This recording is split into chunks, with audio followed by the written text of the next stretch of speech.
professor de geografia entrou no primeiro dia de aula, imagine isso em 1978, nos Jesuítas de São Paulo, Colégio São Luís, na Avenida Paulista.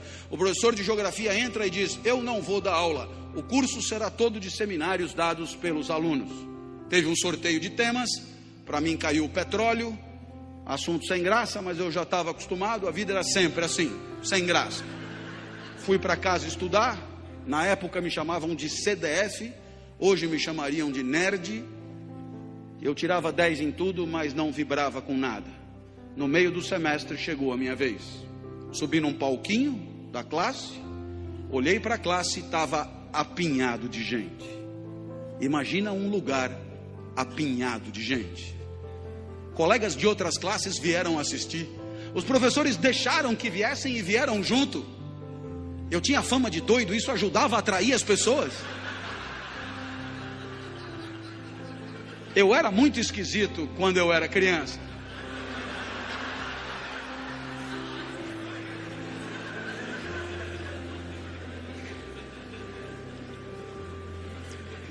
Eu sei o que você pensou, mas eu era muito mais esquisito quando eu era criança. Eu sei que pela primeira vez, quando eu olhei todo mundo ali, eu me senti bem. Foi legal estar onde eu estava. Pela primeira vez eu me senti Ulisses em Ítaca. Pela primeira vez eu estava no lugar certo. Aristóteles do lado comemorava. Pela primeira vez aquele lugar era adequado para mim, como a várzea é adequada para o arroz e o deserto ao cactus. Pela primeira vez daquele lugar eu não queria ter saído nunca. Para ter certeza que ia demorar o máximo de tempo possível, eu não começava. E olhava para todos em silêncio, os colegas se cutucavam. Esse cara é mais doido do que eu imaginava. O professor me ameaçou: comece, eu vou lhe dar 0. Eu tive que começar, cheio de entusiasmo. Falei tudo o que eu sabia sobre o petróleo, mas eu falei rápido demais. Quando eu acabei, faltavam 50 minutos ainda. Um colega disse: professor, deixa ele continuar falando, é tão legal o jeito que ele fala. E o professor disse: ele que fale, a aula é dele. Nossa, que dilema, que dilema. Eu não queria sair dali, mas não sabia mais porra nenhuma para falar. Então eu decidi inventar sobre o petróleo. Quando eu decidi inventar, eu lembrei do meu pai. O meu pai sempre foi a pessoa mais importante da minha vida. Foi o meu pai que me criou. E o meu pai, ele nunca estudou, mas ele dizia coisas que depois eu encontrei na filosofia mais sofisticada. Você certamente já ouviu falar de um pensador do século XIX chamado Nietzsche, que escreveu uma obra complicadíssima intitulada Assim Falava Zaratustra. Pois muito bem, nessa obra tem uma fala que meu pai dizia praticamente com as mesmas palavras. Olha só a comparação. O filósofo dizia: demore o tempo que for para perceber o que você quer da vida. E o meu pai dizia: não tenha pressa na hora de viver. Aí o filósofo dizia: percebendo o que quer da vida, não recue ante nenhum pretexto. E o meu pai dizia: para trás nem para pegar impulso.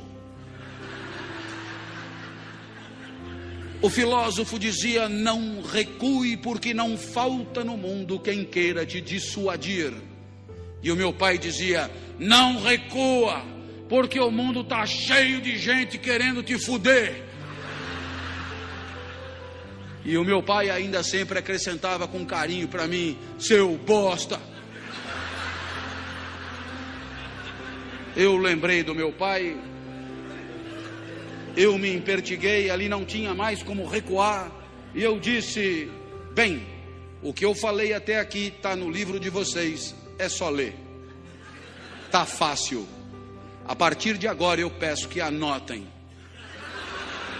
porque o que eu disser não está escrito em lugar nenhum.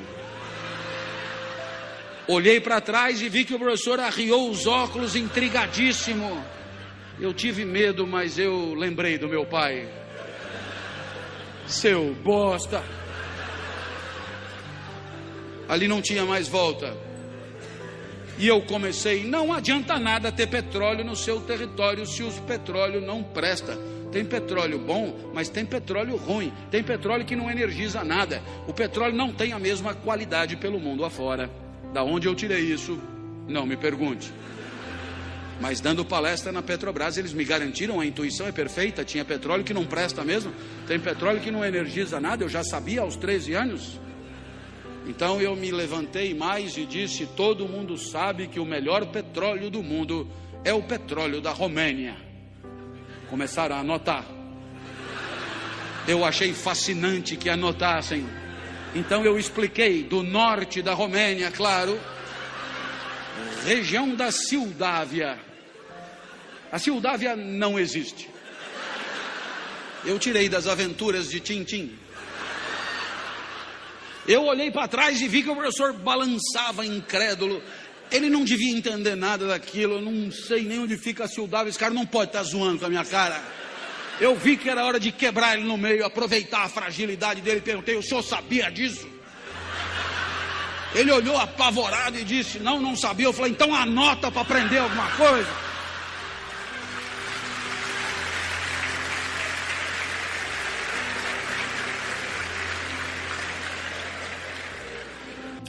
Eu continuei falando o que me vinha na cabeça, porque eu não precisava lembrar de mais nada. Falei de petróleo na Ilha do Bananal, em Fernando de Noronha, em Madagascar. Um colega disse: dá para repetir? Eu falei: eu mandei você anotar, cara. Não lembrava de mais porra nenhuma que eu tinha dito. Terminou o seminário, vieram os aplausos frenéticos. E um outro colega falou: professor, deixa ele dar todos os seminários. O professor falou: mas ele só estudou sobre o petróleo. Eu falei: quem falou?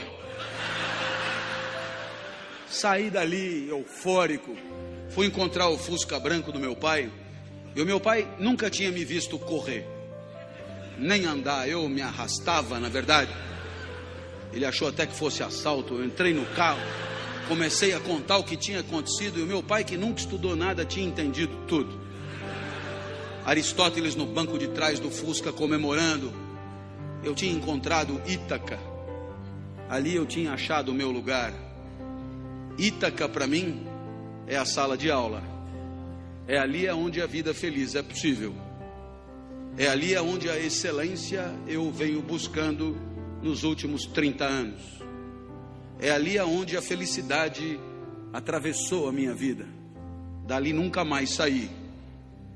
Os gregos comemoram mais uma vida bem-sucedida. Aquela pequena goiabeira que virou uma grande goiabeira. Aquela pequena planta que não encruou, mas vingou. Essa é a reflexão primeira da história do pensamento. A reflexão de que tem um lugar para você, porque você tem uma natureza que é só sua, que você descobrindo qual é a tua praia, a busca da excelência é a própria felicidade. A felicidade é ir o mais longe possível, ser o mais perfeito possível e devolver para o mundo, em forma de performance, aquilo que o mundo te deu, em forma de potencialidade, em forma de talento, em forma de recurso natural.